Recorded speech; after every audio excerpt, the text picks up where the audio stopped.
Movie में हमें John नाम के एक लड़के की स्टोरी दिखाई जाती है। जॉन वैसे तो नॉर्मल लोगों की तरह ही है, मगर थोड़ा सा वो ऑड किस्म का लड़का है और उसकी उम्र 13 साल की है। जॉन का कोई भी फ्रेंड नहीं होता है, वो अकेले ही अपने ख्यालों में खोया सा रहता है। खैर इन सब के बावजूद जॉन को ऑनलाइन गेम्स खेलने का भी काफी शौक है और उसका एक ऑनलाइन गेम फ्रेंड पीटर होता है, जो कि वही उसका एकमात्र फ्रेंड भी है। जॉन की फैमिली में उसके अलावा बाकी 3 मेंबर्स होते हैं, उसके मॉम डैड और उसकी बड़ी बहन जिसका नाम लॉरी है। एक दिन अपने घर के पास में जॉन ड्रोन उड़ा रहा होता है तो उसका ड्रोन किसी पेड़ में जाके फंस जाता है और वो जब उसको ढूंढने के लिए जाता है तो उसे जमीन में एक गहरा सा बंकर टाइप का गड्ढा दिखाई देता है, जिसके बाद वो इसे छोड़ के फिर से अपने ड्रोन को ढूंढने लगता है। उसका ड्रोन एक पेड़ पर फंसा होता है, जिसके बाद में उसको उतारते समय वो पेड़ से गिर जाता है। इस वजह से उसको काफी चोट भी आती है, मगर ये बात वो अपने घर में नहीं बताता है। शाम के वक्त जब सभी लोग लंच कर रहे होते हैं तो जॉन अपने डैड से उसके घर के पास में उसे एक बंकर मिलने के बारे में बताता है। उसके डैड अब जॉन को बंकर का मतलब समझाते हैं। वो बताते हैं कि बंकर वार से या फिर बड़े से स्टॉर्म से बचने के लिए बनाए जाते हैं। दिखने से ऐसा लगता है कि जॉन अपनी फैमिली से सेटिस्फाइड नहीं है। एक दिन एक गार्डनर उसके गार्डन की सफाई कर रहा होता है तो जॉन उसके पास में जाकर कुछ बातें करता है। जॉन की ज्यादातर बातें नॉनसेंस होती हैं। जॉन उस गार्डन से एक केमिकल ले लेता है। उस गार्डनर के हाथ पर एक मकड़ी आ जाती है, जिसके बाद में वो मकड़ी उसे काट लेती है और कुछ समय बाद में वो गार्डनर बेहोश हो जाता है। इसे देखकर जॉन उसके पास में आके एक डंडे की मदद से चेक करता है और कुछ पैसे उसके पॉकेट में डाल के यहाँ से चला जाता है।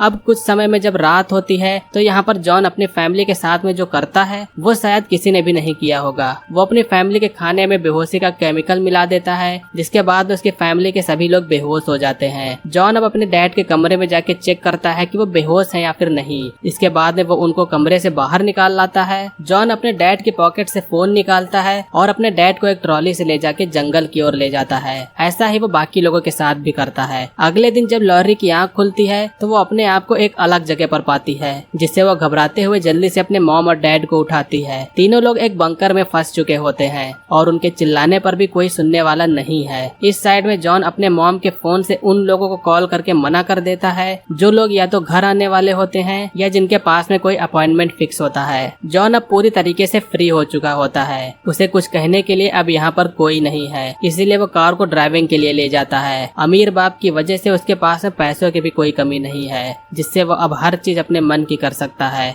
सो यहाँ पर उसके घर में एक पौला नाम की औरत आती है जो जॉन से उसके मॉम के बारे में पूछती है। एक्चुअली पौला को आज जॉन की मॉम से मिलना होता है, मगर जॉन बता देता है कि वो नानी के यहाँ उनकी तबीयत खराब हो जाने के कारण गई हैं। इन सब के बाद में अब जॉन अपनी फैमिली के लिए कुछ खाने के लिए लेके जाता है और जैसे ही जॉन बंकर में झांकता है ये सभी लोग जॉन को देखकर बेहद खुश होते हैं। एक्चुअली इन सबको अभी नहीं पता होता है कि ये सब जॉन ने ही किया है। उसके डैड जॉन से पूछते हैं कि तुम ठीक हो और 911 पर कॉल करो, लेकिन जॉन कुछ बोले बिना उनके लिए खाने का सामान नीचे फेंक देता है। ये देखकर उसके मॉम और डैड बेहद हैरान होते हैं, मगर लॉरी को पता चल जाता है कि ये काम उसी ने किया है। उसके मॉम डैड जॉन से बाहर निकालने के लिए रिक्वेस्ट करते हैं, मगर जॉन बिना एक शब्द बोले ही वहाँ से चला जाता है। ये सभी लोग बंकर से निकलने की पूरी कोशिश करते हैं, मगर इसकी ऊंचाई काफी ज्यादा होती है, जिससे कोई भी फायदा नहीं होता है। जब इनके पास में कोई रास्ता नहीं बचता है तो जॉन ने उनको जो खाना दिया होता है उसको वो सभी लोग खाने लगते हैं। जॉन अपने घर में एक बड़ा सा 4K टीवी मंगवाता है, जिससे वो गेम और भी इंजॉय कर सके। जॉन अपने ऑनलाइन वाले फ्रेंड पीटर को अपने घर में आने के लिए इनवाइट करता है, जिसके बाद में पीटर वीकेंड के बाद में उसके घर आने के लिए मान जाता है। जॉन अब वो हर चीज कर सकता है जिसके लिए उसे डांट पड़ती रहती थी। रात होने पर काफी तेज बारिश होती है, जिससे अगले दिन जॉन सभी लोगों के लिए कुछ कपड़े लेके जाता है। उसकी मॉम उससे कई बार रिक्वेस्ट करती है कि उन सभी लोगों को बाहर निकाल दो, मगर जॉन फिर से कुछ भी बोले बगैर यहाँ से चला जाता है। नेक्स्ट डे यहाँ पर जॉन का फ्रेंड पीटर उसके घर पर आता है। वो दोनों घर आते ही स्विमिंग पूल में एक गेम खेलने लगते हैं। पीटर जॉन को पानी में डुबाता है और फिर उससे पूछता है कि तुमने क्या देखा। जॉन कहता है कि मुझे कुछ भी दिखाई नहीं दिया, जिसके बाद में पीटर कहता है कि अब मेरी बारी है, लेकिन तुम मुझे ज्यादा देर तक डुबाए रखना। जॉन पीटर को पानी के नीचे काफी देर तक दाब के रखता है, जिससे पीटर की डूब के लगभग मौत होने ही वाली होती है, मगर मौत से पहले ही वो बाहर निकल जाता है। अब जॉन पीटर से पूछता है कि उसने क्या देखा, लेकिन पीटर कहता है कि उसे भी कुछ दिखाई नहीं दिया। एक्चुअली पीटर को उसके फ्रेंड ने बताया था कि अगर स्विमिंग पूल में पानी के अंदर नीचे देर तक रहा जाए तो उन्हें एक स्विमिंग सूट पहने हुए एक वर्जिन मैरी दिखाई देगी, और ऐसा ही वो लोग ट्राई करने की कोशिश बार बार कर रहे थे। दोनों लोग यहाँ पर सेम थिंकिंग के ही होते हैं। घर के अंदर खाना खाते समय जब पीटर से कुछ गलती होती है तो जॉन उसके खाने में थूक देता है, जिसके बाद में दोनों लोग अब एक दूसरे के ऊपर थूकने वाला गेम खेलना चालू कर देते हैं। कई दिनों तक एक छोटे से बंकर में रहने पर उन सभी लोगों को टॉयलेट और पॉटी भी यहीं पर करना पड़ता है। ये सभी लोग बिल्कुल भी नहीं समझ पा रहे होते हैं कि जॉन ने आखिरकार ऐसा किया क्यों है, लेकिन फिर भी इनको पता होता है कि जॉन की थिंकिंग औरों से अलग है। एक बार जॉन ने उसकी मॉम से पूछा था कि एडल्ट हो जाने पर कैसा लगता है, जिसके बाद में इसका जवाब वो नहीं दे पाई थी।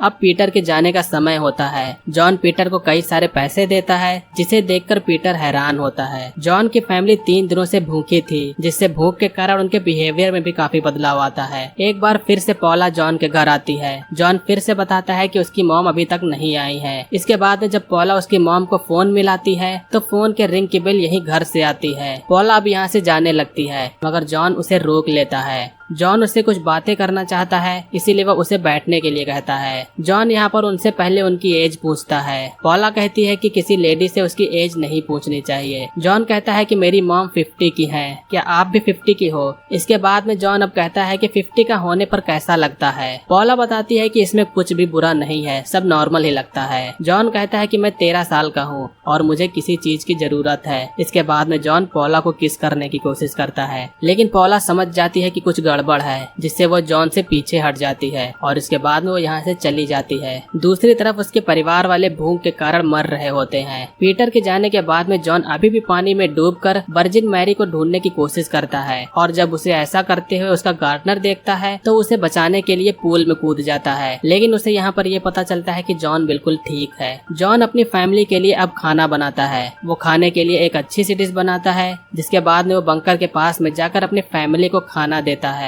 जॉन भी यहाँ पर उन्हीं लोगों के साथ में खाना खाता है। सभी लोग खाना खा के अब कुछ रिलैक्स फील करते हैं। जॉन को कुछ समय बाद रियलाइज होता है कि उसने जो भी किया है वो गलत है। जब बंकर में उसके फैमिली के सभी लोग सो रहे होते हैं तो जॉन चुपके से जाके उनको देखता है। लॉरी की तभी यहाँ पर आँख खुलती है और वो भी जॉन को देखती है, जिसके बाद में वो उससे बातें करते हुए जॉन से सॉरी बोलती है। और अगले दिन अब जॉन बंकर में सीढ़ी डाल देता है। सीढ़ी की मदद से अब सभी लोग बाहर निकलते हैं। जब वो सभी लोग घर की तरफ आते हैं तो वो अपने स्विमिंग पूल में जॉन को एक डेड बॉडी की तरफ फ्लोट करते हुए देखते हैं, लेकिन जॉन इस बार भी वर्जिन मैरी की तलाश कर रहा होता है। इससे उसके फैमिली वालों को पता चलता है कि जॉन की थिंकिंग अलग है। उसके फैमिली के सभी लोग जॉन से गुस्सा नहीं होते हैं, आखिरकार वो है तो इन्हीं का ही बेटा, और एक बार फिर से सब कुछ भुला के एक हैप्पी फैमिली बनने का ट्राई करते हैं। और यहीं पर मूवी का एंड होता है।